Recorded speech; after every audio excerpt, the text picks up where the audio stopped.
Moi, nyt tehdään mukamassa taikatemppu. No niin, sä voit ottaa noin vedet pois. Siitä. Kaadetaan vaikka sinne, kun siinä oli. Heti kun höskyy. Vähän lisää. Höskyy. Me tehdään tavallaan taikatemppu. Ja siis mua avustajana isi, joka tekee kaiken työn paitsi puhumisen. Eilen on joku vitsitieden näyttely.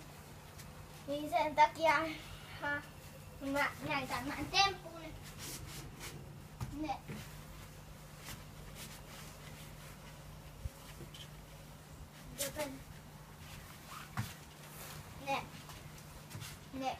Se on joku vitsi, mitä ihmiselle tapahtuu äväyydessä.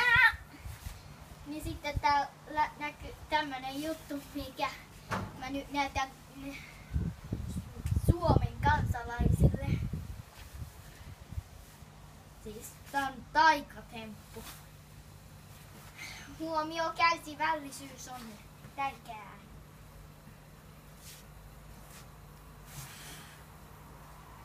Vesi höyää.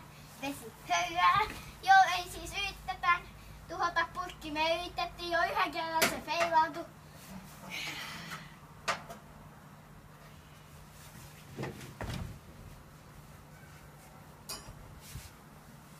I like this. Boom! Onnistu! Onnistu! Boom! Mikä onnistuminen! Joo, tässä siis oli se taikatemppu.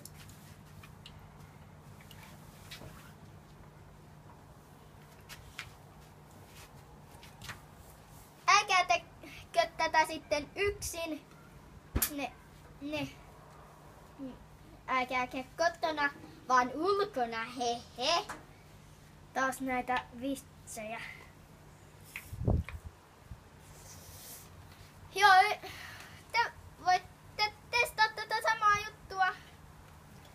Laittakaa sillä, että tää puikki höyskyy vettä.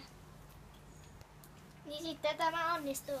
Me nähdään ensi videossa, se on moi!